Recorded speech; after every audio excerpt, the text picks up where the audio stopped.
اليوم يئس الذين كفروا من دينكم فلا تخشوهم واخشون اليوم أكملت لكم دينكم وأتممت عليكم نعمتي ورضيت لكم الإسلام دينا.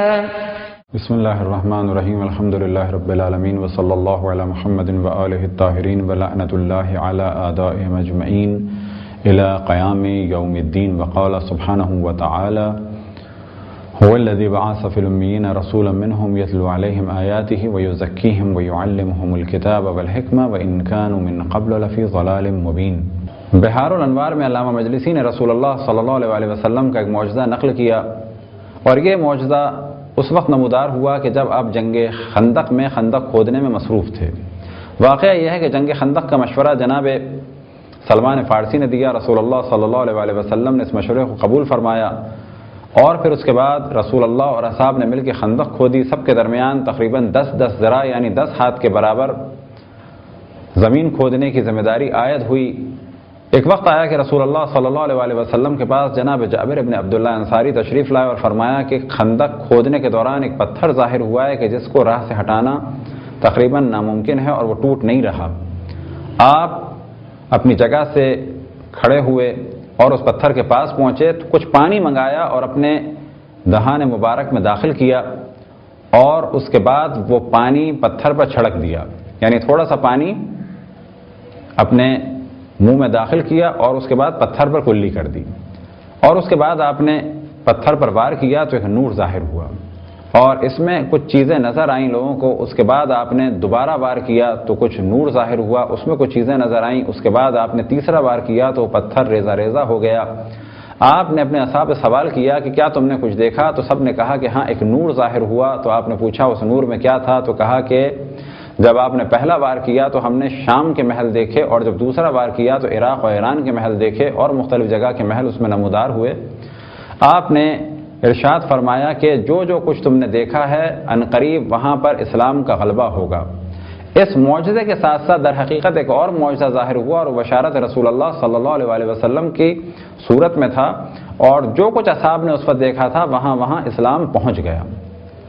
در حقیقت اسلام بڑی تیزی سے پھیلا. اگر سابقہ ادیان کی عمر کو دیکھا جائے تو یہ کہا جا سکتا ہے کہ اسلام کی عمر ان ادیان کی نسبت کم ہے. مثال کے طور پہ ہندو بہت پرانے، ان کے بعد جین، ان کے بعد بدھسٹ، اور پھر جناب موسیٰ کا زمانہ، پھر جناب عیسیٰ علیہ السلام کا زمانہ. تو اگر ان تمام بزرگان کے ایام کو دیکھا جائے، خصوصاً جناب موسیٰ اور جناب عیسیٰ علیہ السلام کے ایام کو دیکھا جائے، تو وہ رسول اللہ صلی اللہ علیہ وسلم سے بہت پہلے کے ہیں. اور ان زمانوں کو اگر دیکھا جائے تو بخوبی یہ نتیجہ نکالا جا سکتا ہے کہ اسلام ان تمام ادیان کی نسبت تیزی سے پھیلا، اور علمی اعتبار سے اور کلچر کے اعتبار سے ان سب سے مضبوط ہے. البتہ یہ ذہن میں رکھیں کہ تعلیمات اسلام الگ چیز ہے، اور اگر کہیں کوئی مسلمان حاکم عمل نہ کریں، اپنے ممالک کے ساتھ خیانت کریں، تو یہ الگ چیز ہے. یہاں یہ نہیں کہا جا سکتا کہ اسلامی ممالک کا جو حال ہے وہ اسلام کی وجہ سے، بلکہ کہا جائے گا اسلامی ممالک کا جو حال ہے وہ ہمارے غلط قسم کے حاکموں کی وجہ سے ہے.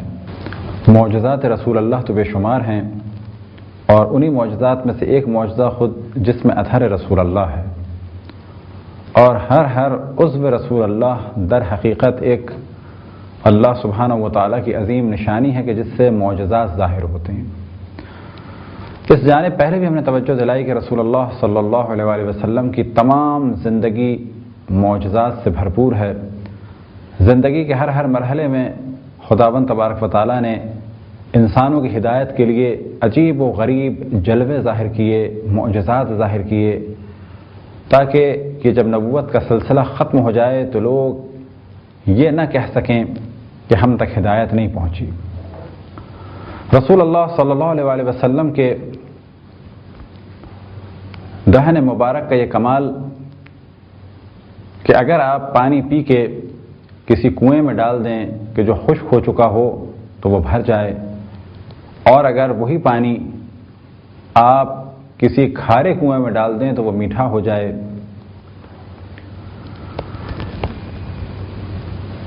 آپ کی آنکھوں کا یہ معجزہ کہ آپ جہاں تک چاہیں دیکھ سکیں، اور آگے بھی دیکھ سکیں اور پیچھے بھی دیکھ سکیں۔ ہاتھوں کا یہ معجزہ کہ جس چیز کو چھوئیں اور جو ارادہ کریں وہ اسی میں بدل جائے، کبھی ہاتھوں سے پانی جاری ہو تو کبھی انگلی کے اشارے سے چاند دو ٹکڑوں میں تقسیم ہو جائے۔ پسینہ ایسا کہ جناب جابر بن عبداللہ سے روایت نقل ہوئی کہ وہ فرماتے ہیں کہ جہاں سے رسول اللہ صلی اللہ علیہ وآلہ وسلم گزر جائیں تو وہاں پر 2 دن کے بعد بھی اگر کوئی گزرے تو اسے احساس ہوتا تھا کہ یہاں سے رسول اللہ گزرے ہیں۔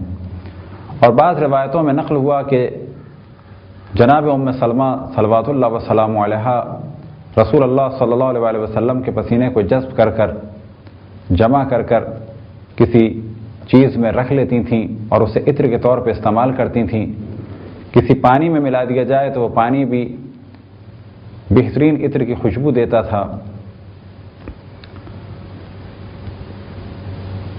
آپ کا قد ایسا، باوجود یہ کہ ایک میانہ قد اور نارمل قد تھا، لیکن اگر آپ کہیں بیٹھتے تھے یا اصحاب کے درمیان چلتے تھے تو سب سے زیادہ رعب اور دبدبا اور بلند قامت آپ ہی نظر آتے تھے۔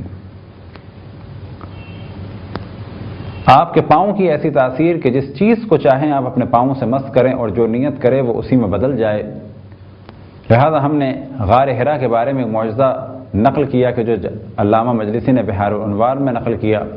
وہ فرماتے ہیں کہ آپ نے دیوار پر اپنی ٹانگ ماری، دیوار کو مس کیا تو وہاں پر ایک دریا اور کشتی نظر آنے لگی۔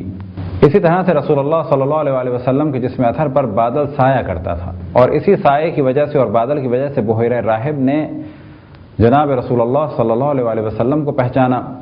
تاریخ میں یہ واقعہ اس طریقے سے بیان ہوا کہ ایک سفر پہ جناب ابو طالب علیہ السلام رسول اللہ صلی اللہ علیہ وآلہ وسلم کو اپنے ساتھ لے کر چلے۔ ایک بندرگاہ پر بحیرہ راہب سے ملاقات ہوئی، اس نے جناب ابو طالب کو اور باقی افراد کو بلایا، اور جب یہ گئے ملنے تو پھر اس نے سوال کیا کیا کوئی اور بھی رہ گیا ہے؟ تو کہا کہ ہاں ایک بچہ سامان کے پاس ہی ہے۔ تو کہا کہ اسے بھی لے کے آؤ۔ وجہ کیا تھی کہ وہ یہ دیکھ رہا تھا کہ جہاں یہ لوگ جاتے ہیں تو بادل حرکت کرتا ہے، اب بادل حرکت نہیں کر رہا، پس اس بادل کی حرکت کا دار و مدار کسی اور شخص پر ہے۔ جب رسول اللہ صلی اللہ علیہ وآلہ وسلم کو لایا گیا تو آپ نے جناب ابو طالب علیہ السلام سے سوال کیا کیا یہ تمہارا بیٹا ہے؟ تو انہوں نے کہا کہ نہیں، یہ میرا بیٹا نہیں، بھتیجا ہے۔ کہا کہ جلد سے جلد اس کو واپس لے جاؤ، جس طریقے سے میں پہچان گیا، اگر اسے یہودی پہچان گئے تو اسے قتل کر دیں گے، اور اس کی جان کو خطرہ ہے یہودیوں سے۔ وجہ کیا تھی دشمنی کی؟ وجہ یہ تھی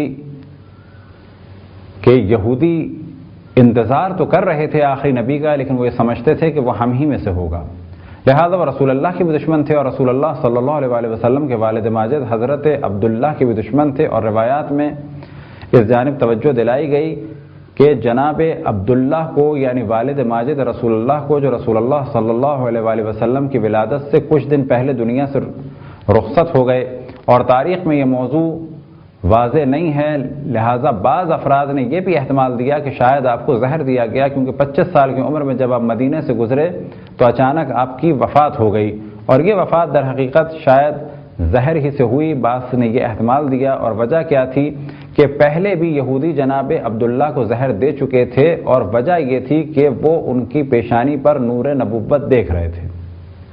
اب سوال یہ پیدا ہوتا ہے کہ جب وہ نور نبوت دیکھ رہے ہیں تو اس نبی کا انتظار کرنا چاہیے؟ نہیں، وہ یہ پسند نہیں کرتے تھے کہ آخری نبی ظاہر ہو تو وہ جناب اسماعیل کی نسل سے ظاہر ہو، بلکہ ان کی خواہش یہ تھی کہ آخری نبی ظاہر ہو تو بنی اسرائیل میں سے ظاہر ہو، خود ان کے خاندان میں سے ظاہر ہو، خود ان کی نسل میں سے ظاہر ہو۔ لہذا بحیرہ راہب نے اس جانب توجہ دلائی اور کہا کہ جلد سے جلد لے جاؤ۔ بعض روایات میں یہاں تک نقل ہوا کہ جناب ابو طالب نے جلدی میں اپنا سارا سامان بیچا، اور وہ اتنی اچھی قیمت بکا کہ اگر وہ اگلی منزل پہ جاتے تو اتنا منافع نہ ہوتا۔ یہ تھی رسول اللہ صلی اللہ علیہ وآلہ وسلم کی ایک برکت۔ آپ کی ریش مبارک یعنی داڑھی کے بارے میں بعض روایات میں آیا کہ کچھ بال ایسے تھے جو نورانی تھے اور چمکتے تھے۔ آپ کی پشت مبارک کی خصوصیت یہ کہ اس میں مہر نبوت تھی۔ آپ کا شکم مبارک ایسا کہ جس کے لیے بعض جگہ بیان ہوا کہ اگر اس پر پتھر باندھ لیا جائے تو پھر آپ کو بھوک محسوس نہیں ہوتی تھی۔ آپ جس جانور پہ بھی بیٹھ جاتے تھے اگر وہ مریض ہوتا تھا تو وہ صحیح ہو جاتا تھا، جیسے کہ جناب حلیمہ سعدیہ کا گدھا بیمار تھا، لیکن جیسے ہی وہ آپ کو لے کر اس گدھے پر بیٹھی تو اس گدھے کی کیفیات صحیح ہو گئیں، جو بیماری تھی وہ ختم ہو گئی، اور کمزور گدھا تھا لیکن وہ ایک طاقتور گدھے میں بدل گیا۔ لہذا جس جانور پر بھی آپ بیٹھتے تھے اگر وہ بیمار ہوتا تھا تو اس کو شفا ملتی تھی اور اس کی عمر بڑھتی نہیں تھی، کتنی عمر گزر جائے وہ ہمیشہ جوان رہتا تھا۔ اور آپ کی زبان کا یہ معجزہ کہ جس کا تعلق علم رسول اللہ صلی اللہ علیہ وآلہ وسلم سے تھا کہ جس زبان میں بھی چاہیں آپ بات کرتے تھے، جو بھی آئے جس زبان میں سوال کرے آپ جواب دیتے تھے، یہ چند معجزات تھے جو رسول اللہ صلی اللہ علیہ وآلہ وسلم سے منسوب تھے۔ البتہ یہی معجزات نہیں ہیں، حقیقت یہ ہے کہ معجزات رسول اللہ صلی اللہ علیہ وآلہ وسلم خصوصاً جو اہل بیت علیہ السلام سے نقل ہوئے اور آج بھی کتب شیعہ میں ہیں، اگر انہیں جمع کیا جائے تو چیلنج کے ساتھ یہ کہا جا سکتا ہے کہ سب سے زیادہ رسول اللہ صلی اللہ علیہ وآلہ وسلم کے معجزات اگر کہیں پر ہیں تو وہ مکتب تشیع میں ہیں۔ البتہ جو حالات اور واقعات ہمارے نقل کیے گئے اس میں رسول اللہ صلی اللہ علیہ وآلہ وسلم کی عزت اور آبرو اور احترام کا بہت خیال رکھا گیا۔